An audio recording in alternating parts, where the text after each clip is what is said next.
Rugby World Cup 2023, folks, quarter-final number 3, and it's England who are on the way to the semis with a victory over Fiji, which they had to work for. Just when I thought England were pretty much looking comfortable, Fiji managed to find a way to bring it back to being a game. But, not enough for them in the end. We'll go through some key events and stats, and you guys can let us know your thoughts. Good crowd, heaps of English fans there, very loud, and then I think pretty much every neutral fan seemed to be cheering for Fiji in this one, which makes sense with the nature of the kind of underdog clash. But, Fiji showed some really good intent early. Couple of turnovers won, and it's something they've probably been better at this tournament than anything else in their game. It's not been the offloading, all the clean breaks, the Fijian flair and stuff. It's been their work at the breakdown, which has been phenomenal. Waisea was involved in that, and a couple of them early, but then Courtney Laws is pretty good at that as well. He managed to kind of get one back to show what he's about too. England's first chance to opt for 3. They take it on about 10 minutes after it's been a pretty tentative kind of back and forth start. Tackler not rolling from Fiji, so 3 points to 0. Owen Farrell slots that over, and his boot. There's a big old difference in this game, you'd have to say. Soft penalty from obstruction, though. England have got another chance to attack, and this one's a brutal one for Fiji because honestly, it was just from a kick, and you don't need to be doing that. The refs have been pretty strict on that this weekend. Obstruction from kicks. Kick it to the Fijian 22. England opt for the maul. They went for the maul, I think, 6 times in this game. Got a bit of mixed results. Sometimes it was successful, but this time the maul itself doesn't have the steam to go over. But Manu Tuilagi from close range, he's a hard man to stop, and sure enough, he's able to power over for the try with not much space out on that blind side, but he goes over, so it's 8 points to 0 with a mixed conversion from Owen Farrell. And then Fiji's first chance to take a shot at goal on 17 minutes hits the post. So not the ideal start for Fiji. You're chasing down an 8-0 lead. You've had Maro Itoje running in space, which is something we don't necessarily associate him with. But pretty good start from England.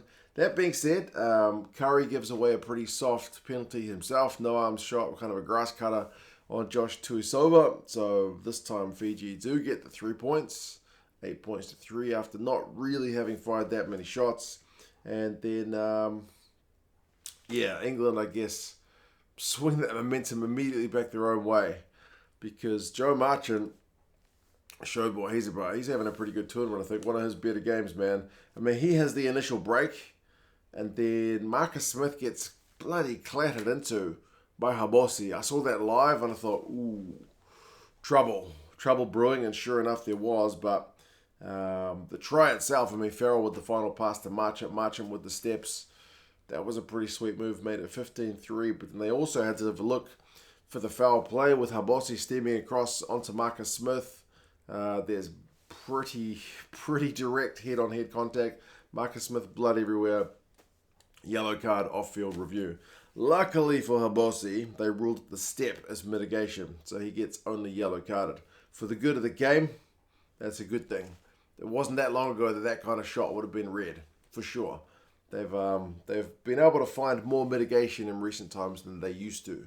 It used to be a harder kind of tone against these head-on-head contact ones, but for the good of the game, it's 15-15 once Habosi comes back. But that being said, England got the man advantage. What can they do? Well, Curry concedes a penalty at the breakdown during the yellow card, which is not smart. But I guess you got to be competing. Fiji up for the 3, but it's well wide.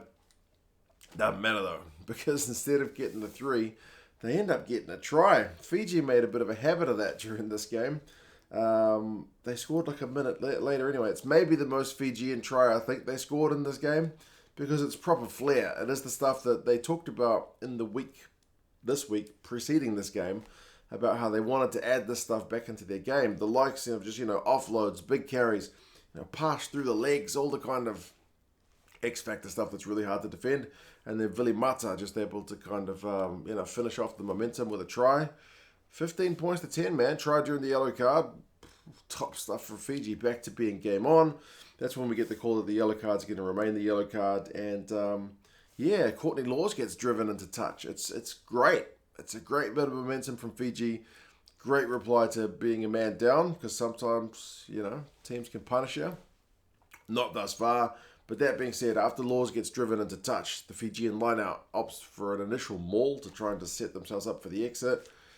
And England sack it. So England get the ball back pretty much straight away. And then Fiji concede a penalty in the last few minutes of the yellow card, or last minute of the yellow card anyway. So England opt for the 3. 18 points to 10, make it a 2-score game.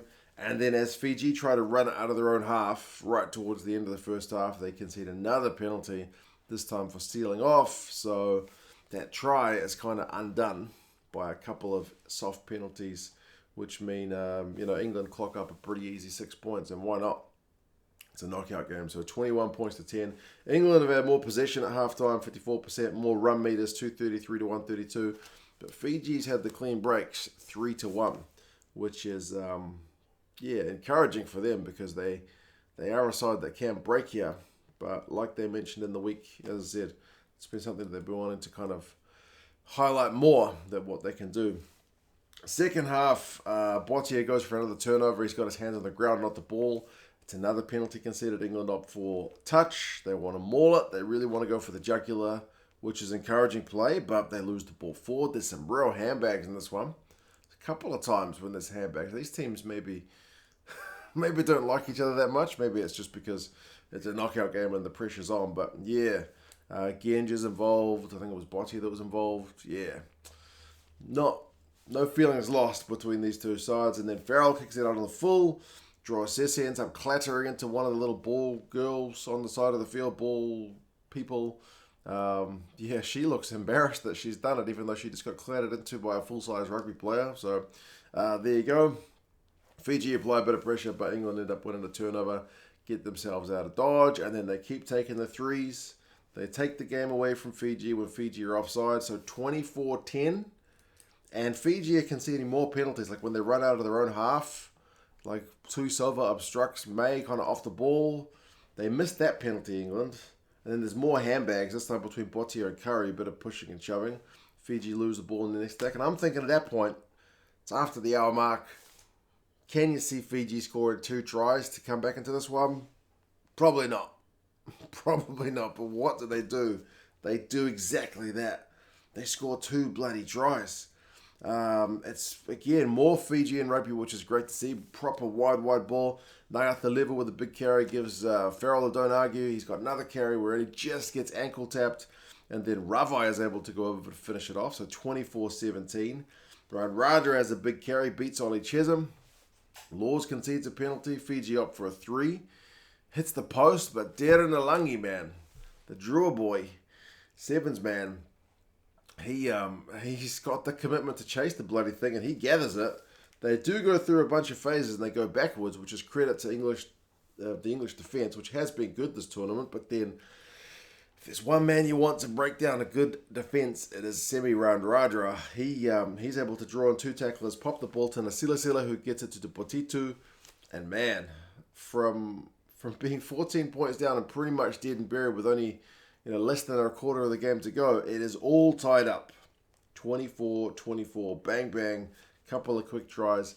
What can England do in reply? Well, pretty smart stuff. They go through 12 phases. Owen Farrell totally not closed down by anyone at all. No one got near him. All the time in the world, drop goal, 27-24. And then Earl. Jeez, he's having a good tournament. Big carry up the guts. One of a couple of clean breaks from him, all from turnover ball, and England get another penalty, so they opt for 3, 30 points to 24. So that's going to be the final score. But Fiji did have one last chance to try and snatch it. They had a scrum in England's half after the restart. They went through about 12 phases. Going backwards, to be fair, again, credit to England's defence, pushing the opposition backwards, but then Farrell gets pinged for a deliberate knock-on, so Fiji got one last throw of the dice.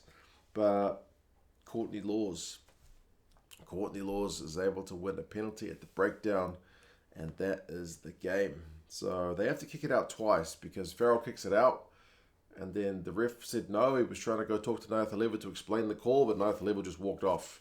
in disgust. So, yeah, do it again. So it was kind of an anticlimactic way to finish. But man, Fiji were dead and buried. They came back and pushed for it. But then England showed a bit of kind of mental fortitude to be able to win the game again, basically, after having won it almost. And then having the score leveled on them. Run meters finished 516 to 407 to England. Possession 49-51. So Fiji had more of the ball in the second half. Territory 55-45 to Fiji. Neither side's tackle rate is that flash. 81% England, 80% Fiji. England had to make more tackles, 148 to 113. Clean breaks, 8-3. So Fiji were really more dangerous this game. They beat 34 defenders to 28, but they also conceded more penalties, 12-10. The goal kick in Fiji is not great, 57%, but then a couple of those tries came from missed goal kicks, misplaced kicks anyway. So I don't know. England were at 75, which is maybe they'd like it to be a touch higher themselves. There was that one penalty where they missed before Fiji's couple of tries that could have, made things a bit more comfortable for them. But yeah, I mean, Radradra, 78 metres, 2 clean breaks, 7 defenders beaten. He is a danger man. Tuisova, 11 from 12 tackles. I think Mata had like 3 turnovers and his one try. Ben Earl, 99 metres, 7 defenders beaten, 2 clean breaks. He's in great form. Curry, 19 from 22 tackles. Chessum and Itoje both had a line-out steal, which is great to be disruptive. But there you go. England. If you want England gear, I'll put England Rugby Store's link down in the description if you want to get in. Get yourself some England kit before the semi-final, which they are in. But commiserations to Fiji. You guys gave it a bloody good crack. Just couldn't quite get it done. And England, you await to find out whether you'll be taking on the Springboks in a rematch of the last World Cup final, or the hosts France in a match which I'm looking forward to watching in around about an hour and a half. You guys let us know your thoughts, and I'll talk to you guys again soon.